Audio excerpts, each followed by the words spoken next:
So like I was saying, it's not about that one tank. Okay.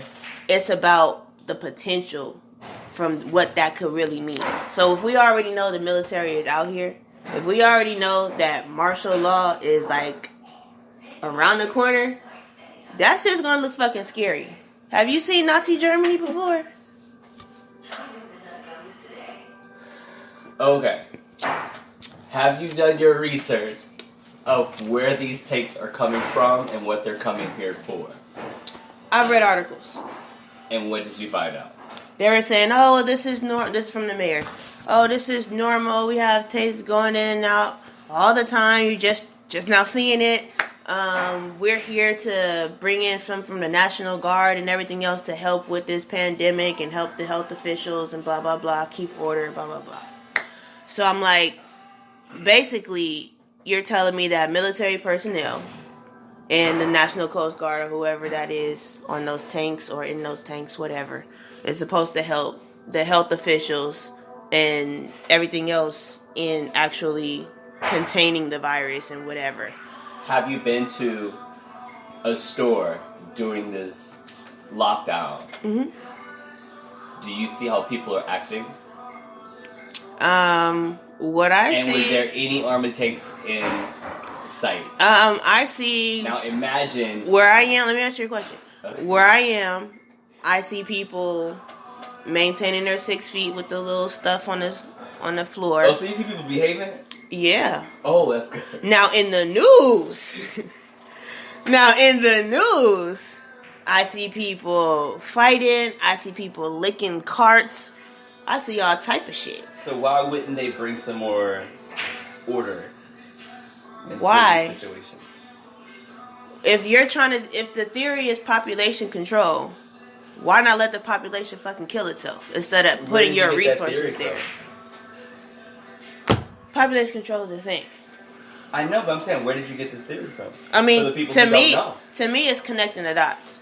We've had fucking bird flu, swine flu, mad cow disease, SARS, Ebola. So you think that AIDS, HIV, so you think syphilis, like, come on, so bro. you think that the army tanks are a part of the population control? I don't think that they currently are, but I think that they can be used for that. And that's the part that freaks me out. What do you mean in what aspect? Military.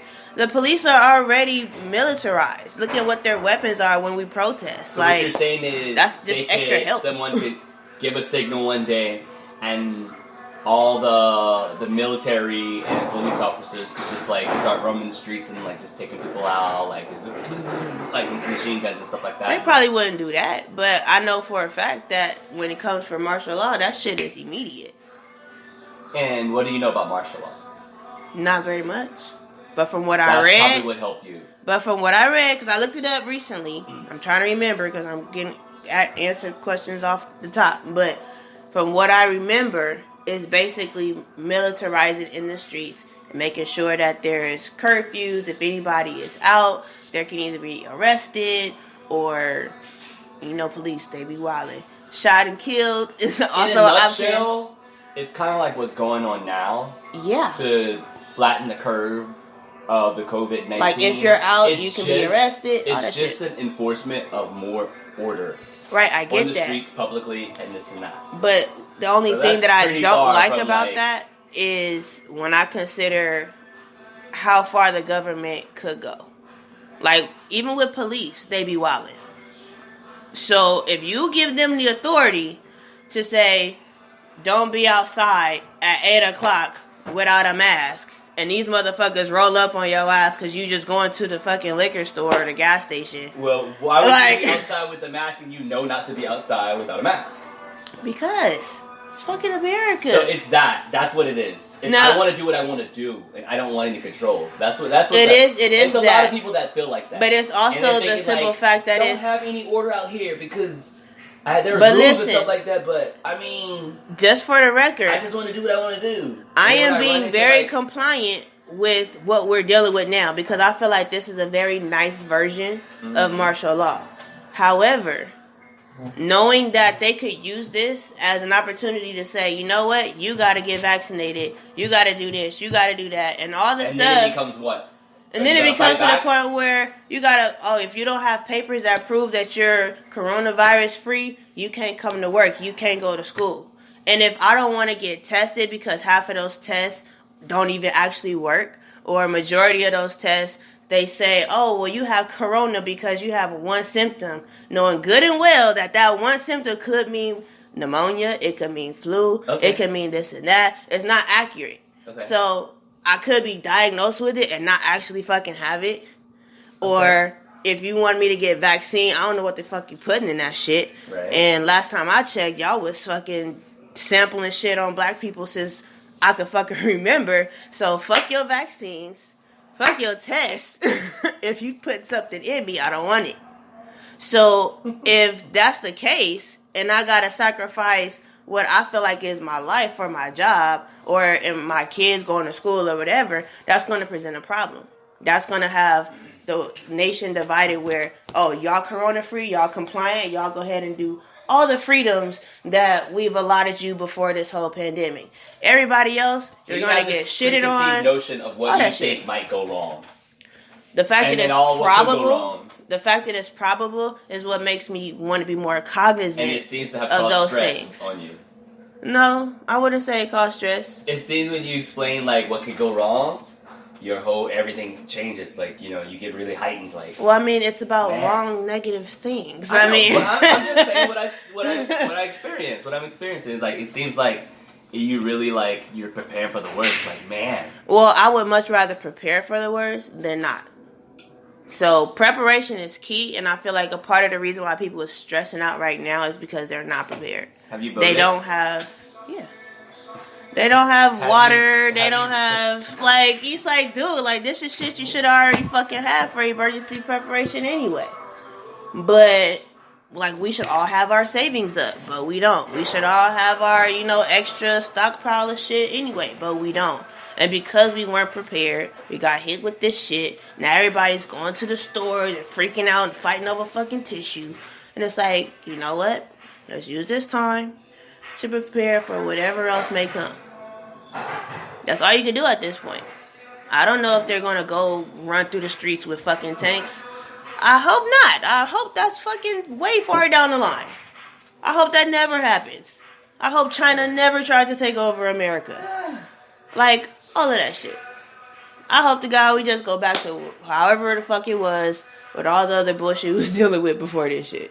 Well, change is inevitable, but I don't think it's going to be in that direction. Honestly, I don't think it's going to be... I think 70%... I feel like 70% of me believes the same thing. It's the fact that it's probable that allows that 30% to still stay there.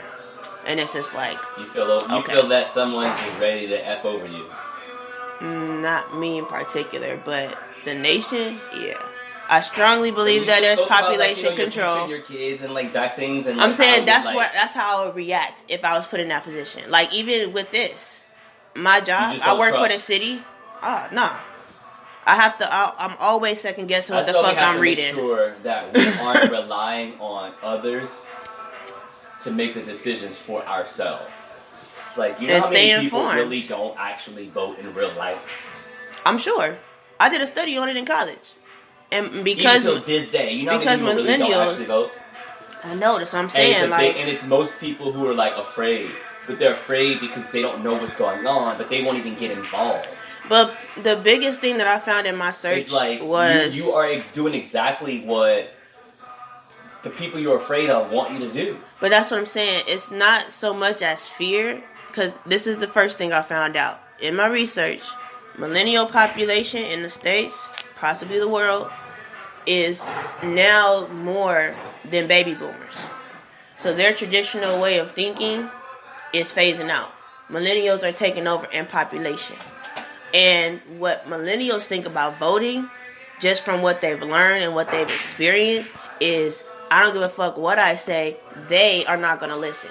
So what's the point of fucking talking or voting if you're just going to... They being the government. They being the baby boomers. They being the government. If they weren't doing... I know that. You and I know that. But this is the main reason why they're voting. Or why they're not voting. It's not as much as they're afraid or they don't know. It's more so that they feel like they're not being heard. Do you know the age groups from of what a millennial is to the next thing, to the generation? Yeah, it was. Look it up. You're in front of the computer. I think it was like 20. When I did the research, it was like from 24 to 35 or something like that. Let me look up the age now because it's been about 3 years. But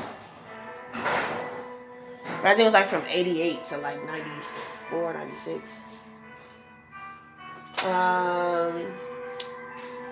So Nielsen has defined it as 22 to 38 as of 2019. Right?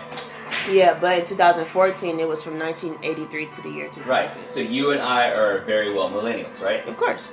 So everyone sees stuff differently. Like, we all get different information. We all grow differently at different rates. We all learn stuff differently at different times. So I feel like if I could take the initiative to say, I know what's right and what's wrong, but I'm going to do however much wrong I want to do and do how much right I want to do, just as same as anyone else. So it's really not an excuse of people blaming other people like they. Like, it's the same book that you open when people are like, they trying to hold us down, they coming after us.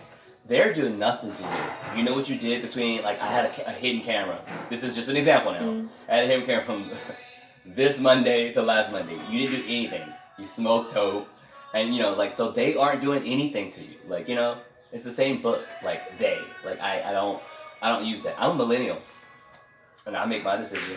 I'm not perfect. I do my right, but guess what? I'm not talking about they holding me down. They, you know, I know what the history is, and I know where we are now, and I know what my future is. But a lot of people don't have that. A lot of people, period, millennial or Gen Xers, Gen Y, they won't vote. They won't become a part of society. They won't count themselves. They're like, I don't count. Like you said, like you saying, like they feel like it don't count. Like, don't matter. Prime example, but they do. When we voted for last year, every popular vote and everything, like, I understand you're supposed to understand how, you know, voting process and electoral college and blah blah blah blah, but in theory, if the people say we want this person as president, and then they go to their representatives and their representatives say, well, hey, the people said they want this person as president, that should translate across the board. But for the electoral college, be like, yeah, okay, well, the people's vote was this person, but the electoral college thought it was better to hire this person. It's like, well, what the fuck? What was this whole shebang for if you were just going to elect this motherfucker? And that's been happening consistently. Well, when you have human beings, you have flaws. And a lot of times when you have flaws, you have cheating involved in those flaws. And if you're speaking on the last election with the current president, it's definitely a cheating thing. The electoral, our votes, had nothing to do with the outcome. It was a cheating thing. Now that person has the power to say, no one can touch me.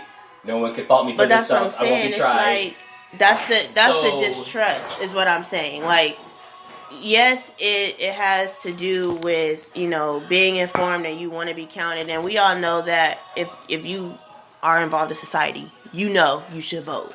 Period, point blank. However, the way millennials have responded to political anything, they're more likely to get involved with local stuff than national stuff, because local stuff tends to touch them a little bit differently. But on the grand scheme of things, it has everything to do with distrust. Like, I could tell you right now, hey, you know, I really feel like, you know, I don't like it when you do blah, blah, blah. And you're like, all right. And you do blah, blah, blah. Look at me dead in my fucking eye. And I'm like, but look, I told you I don't like when you do blah, blah, blah. Can you not do blah, blah, blah? And you're like, all right, cool.